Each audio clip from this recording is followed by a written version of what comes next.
Hello Hastings, and welcome to this conversation from District 200 on technology.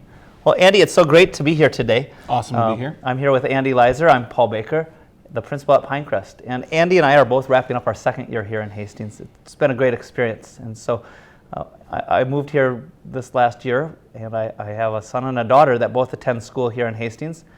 And it's just been a great place to be. And we're real excited that we've been able to bring Andy on board. So Andy is our elementary integration specialist, and he's really been focusing on helping our students and our staff enhance their learning in the classroom with technology. It's really empowering to both our students and our staff when we're learning and sharing those things that are so important to us. And Andy, what is one of the things that you found that has really been a way that students are being empowered in the classroom? Well, what's really fun is being able to draw from my own experience in my classroom. I taught for 11 years in California, 4th and 5th grade, and as technology evolved over the last few years, I was able to equip my own students and put into place and practice with them authentic, engaging apps and sites and ideas and projects that kind of was a launching point for me, and I guess put me on your radar enough to bring to Hastings. Long way. But one of the big shifts that we've made in the 2 years that I've been here with you is kind of a focus on how we view technology as not a place that we go to, but something that is in our classroom that comes to us. Because if technology isn't at that place of instruction, it's too far away. So this year we were able to provide our classrooms with mini sets of iPads, which has opened and unlocked doors we've never had at the elementary schools here. More devices, more connectivity, more available options to learn than we do right now. And that's super exciting for me. The best part about our iPads is that these are super user-friendly. Our kids they intuitively know in kindergarten to pick up and how to interact. And our job, my job, and the job of our staff is to kind of guide how we use these powerful tech tools in the right way to enhance the learning. Yeah, and coming from California, I know it might have been a big shock coming back here to not only the snow, but just things being different. So how has that move gone from California for you guys? Smooth. It was the goal. Had a wonderful situation, a very similar size school district out there, very similar in a whole lot of ways. We were east of San Francisco in a small community, but kind of like this. We were east of the cities in a smaller community.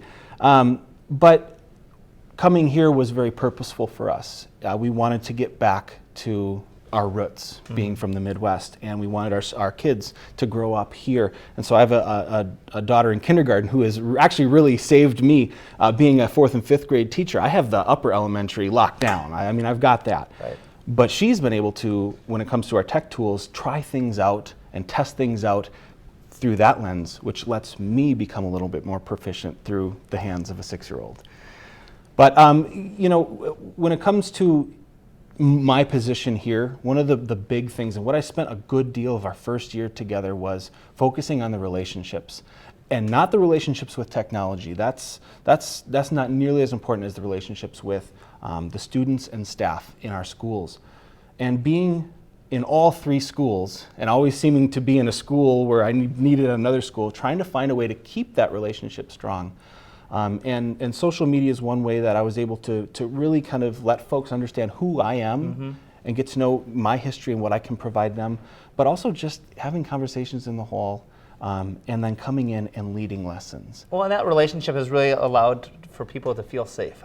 Technology can be a little scary at times, and it always happens that we have a great thing planned and something might not go quite as we planned it to, and to feel okay with that. And well, those are opportunities. Yeah.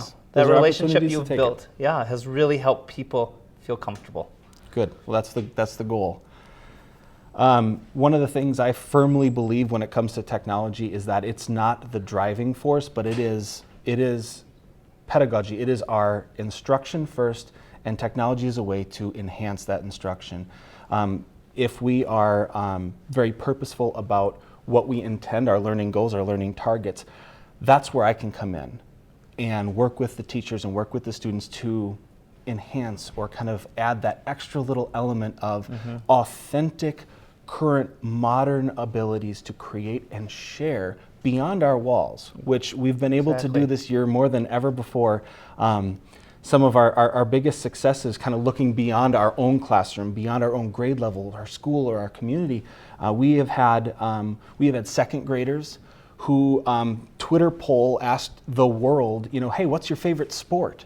And 4 countries, 7 provinces, and 17 or 18 different states chimed in and provided their answers, real world, authentic answers that we were able to look at and chart and graph and kind of really get into. And as you said, just expanding our walls and realizing how technology can be a way for us to not only share the learning, but how we can bring people in.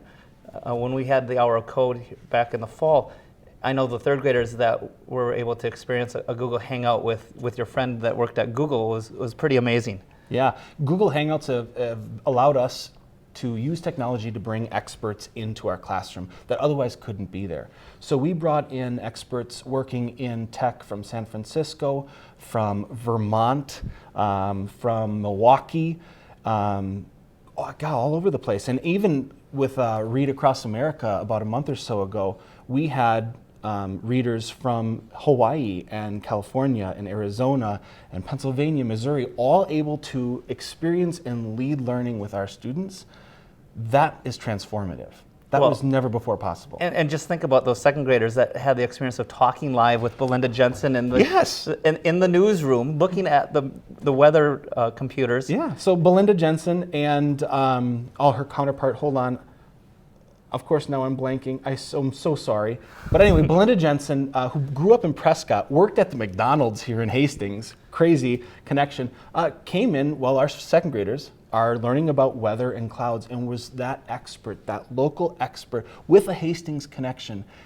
And of course, there's that little celebrity shock, like, oh, I've seen you on TV. Right, like, exactly. Wow. But here she was helping our second graders, and it was the most natural, wonderful experience for not only the kids in that classroom, but we were able to share live that link to classrooms throughout the elementary school. So all 3 of our elementary second grade classrooms are schools with second graders were able to join in and experience that too. So not only did it benefit those 22 second graders, but all 3 schools. And just sparking that curiosity. This might be the event that leads some future meteorologists to pursue that dream.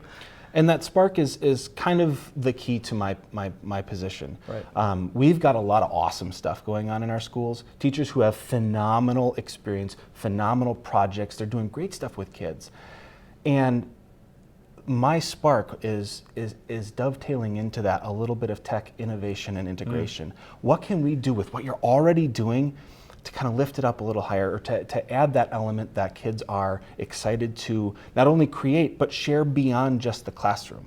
There's a quote that, I don't know, it rang true for me, and it sort of resonated, where if you're going to do it for the teacher, it's going to be good enough. If you're going to do it for the public, it's going to be great. And I know that if my audience was just one person, I would get it done. But if I know my audience is going to be my peers, my family, the public, I want to make sure that I am putting on my absolute best. And while we would expect our students to do that all the time, the reality is using these tech tools opens doors to possibilities that were never before possible. And that's such a motivator for kids. Well, just talk a little bit about Seesaw. I mean, what a great way for kids to just take that learning that day and share it. And I know parents are getting alerts at work when somebody posts something. And Seesaw is transforming the way our students interact, not only with each other and their teacher, but with their family real time and in the moment.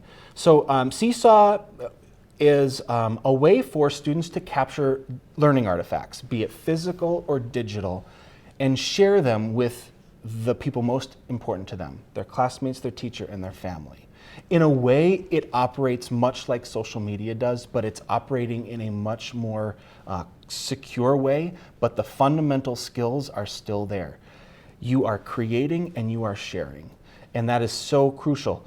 We actually happen to have a an official Seesaw ambassador now, Mr. Larson That at is your own very school, exciting, very who's able exciting. to share his expertise and really get other teachers on board, because what we're doing is we're advocating for student empowerment. We're giving them choice, we're giving them voice, and with that voice, they're able to share what they do in the moment every day, and then parents can comment back or like it back, and that's that gratifying, authentic lockdown, oh my gosh, I've got this, and it's awesome, and I can't wait to share it. Well, and it's so great because it's really a safe way for that to happen. We're not opening up this content for everyone to see, but really being able to control that. Yeah, and one of the things that we do on a more public way is our teachers are using the real world tools of Twitter and Instagram and YouTube to create and publish and share appropriate learning artifacts with their kids and modeling what it takes to use these tools the right way. Because if it's not being modeled by professionals, it's going to be modeled by their friend in middle school and perhaps maybe not the right way. So using our current globally accepted tools like Twitter and YouTube and Instagram and this sort of thing, we're able to show here's the real true purpose of this. It's not following Justin Bieber and finding out what he had for lunch. It's connecting with experts and sharing. And when you do something great in an app, hey, tag that or mention the developer and share what you're doing and let them know, hey, we love what you're doing. Thank you. Look what we've done with it. Well, and I just think about how, students have been able to share research projects now with an organization. I know a class was working with saving rhinos. They found out about it. They posted our videos on their webpage, and actually sent a few little mementos to our students. Very, very cool project with a third grade class at your school, Mrs. Leiser's class, and Twitter kind of let that blossom. They wanted to do a class research project, student driven. They did the research, they presented, they pitched it, they tried to persuade one another. Hey, this is the conservation group we want to support. And then they created PSAs using their iPads in iMovie, published them to Twitter, and then the International Rhino Foundation discovered them through Twitter, got in touch, and they have formed this relationship with a powerful conservation group working hard to preserve an endangered species that's really, really, going to be extinct if action isn't taken. And here was that true connection, that real life, I'm making a difference moment for kids. And something that's super important to remember is, education has focused on reading and writing and math, and those are super important still, science, all of this. Absolutely. But the digital element is relatively new in our schools, at least in the capacity that it is now. And while we look at literacy as you can't be a literate person and only read or only write. Literacy is the combination of reading and writing, and it's amplified when you then publish that work and you share it. Well, digital literacy, which is some of the things that we're focusing on, particularly with our tech tools at the elementary level, digital literacy is in that same spirit. Reading is consumption, writing is creation. With our tech tools, we are focusing not only on the consuming of information, the consuming of media, the consuming of text, in ways that were never before possible, but also the creation of digital learning artifacts that then can be shared out and published in ways that connect us with authentic audiences. And when you get that retweet, or when you get that like, or when you get that comment from, for example, we're testing out Dreambox Learning right now, and one of the teachers in our district tweeted out, man, Dreambox is fantastic. Well, the vice president of Dreambox saw that and liked it, and there's that connection. Hey, not only are we doing great stuff here and we feel good about it, but we're sharing it with the people who are providing it and saying, keep up the good work. Right. Yeah, super powerful. And when we just think about our job in education is really to help kids build those skills to be successful. And technology is going to be a huge part of their life. It's constantly evolving. And to think that what we're using now in the classroom won't necessarily be what they're using, but how we're teaching kids how to problem solve, how to communicate, and really to use that to help them be successful. What other ways do you see us kind of helping kids prepare for their futures? One of the big sort of surprise moments this year was our greater than 95% of our elementary students participated in Computer Science Week and the Hour of Code. That was a really neat event. It was fantastic. Every child got coding experience in the lab, appropriate coding experience. I'm not talking about typing out code. I'm talking about block code texting, where you're commanding something to perform an action that it can't do without you telling it what to do. Over 95% of our students got that experience. In fact, I think it's probably closer to 100%, but I had 4 classes that were on a field trip and couldn't report back the data. But anyway, we were giving students this opportunity to create and work together and persevere with that collaboration and problem solve in ways that were not possible, but also in real world relevant skills. There is a dramatic difference in the number of computer science jobs available and the number of qualified computer science degree holders to meet those needs. And that difference has gotten bigger to the point where some of our biggest tech influencers, Bill Gates, Mark Zuckerberg, and doggone it, why am I blanking? The CEO of Yahoo from Wausau, Marissa Mayer, have kind of joined forces to spark and say, hey, kids, check this out. Get started with this. It will propel you in the right direction. On top of that, another way that we're really empowering students is, right now we're beta testing, but it's coming to all 3 elementary schools, a student-driven geek squad or nerd herd. We call it iKids, informed kids with incredible device solutions. And these kids are for our tablets. And you got to remember, with technology, 1,000 little components have to be in place and working right for the device to function as intended. And sometimes it's something small and little that we overlook that's preventing the device to work as intended. So these kids have gone through a month of training with me and are going to be available for teachers and students if they're having trouble. Bring in an iKid, let them take a look, let them troubleshoot. If they can't solve it, hey, you still have me, you still have our IT department, which, by the way, we're very different. But these kids now have the ability not only to rectify whatever problem that there may be, but also their job is not only to fix it, but to inform. Here's what happened, here's how you can avoid that happening in the future. And part of that training was also an understanding that what comes naturally to you will not come naturally to everyone else. So there needs to be a level of patience, of understanding, of professionalism in your interactions. And so that program, which is going to come to all 3 elementary schools here this next year, has been super empowering and beneficial because we're spreading the word, but we're using our kids to do it. Well, and it really just helps the kids realize too that they have a lot to offer, and it really builds that community, and it really can be something that somebody can feel really proud about. Sure. The best part about equipping our students with these tech tools is more often than not, they know more about them than we do. Yes. And I can't think of a single interaction that I have had in a classroom or in the hallway or in the media center or wherever we may be where a student hasn't shown me something or done something and I'm like, whoa, wait a minute, what was that? Yeah. Tell me about that. Or how did you discover how to do that?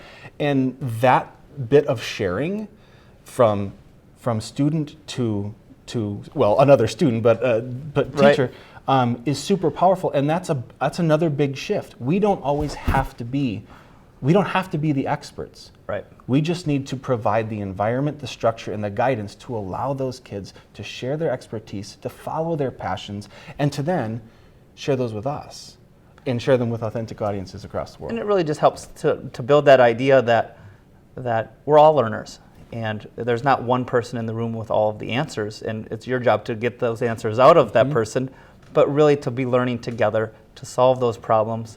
I know at home, Emma and Owen are the first 2 people I go to when something's not working. It's I like, would go to them too. Kids, how can I fix this? Yeah. So that's been really neat to see that just how we're having experiences with kids K4, and you're empowering 4th graders. To see kindergartners coding and to understand when we see the word coding, what that means is just really awesome. Well, you know what? We get to set We get to set the table. We get to provide that foundation that middle school and high school can then build on. And I take that very seriously. It's a passion of mine, and I love to, sort of share that passion with others. I try to do it in a very approachable and personal way. It's a pleasure every day to come to work because I get to work with administration, I get to work with staff, I get to work with students. I get to see the dynamics of 3 different buildings who are all pursuing sort of the same goal, empowering our students to become the best learners, the best citizens that they can be. But everybody has their own little way of doing it that's a little bit different.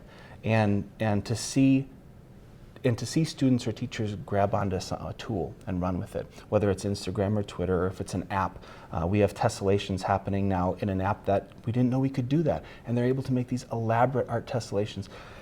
I could go on with all the different things that we've been able to do, but one of the most awesome experiences I believe that any of us can have is when the student becomes the teacher.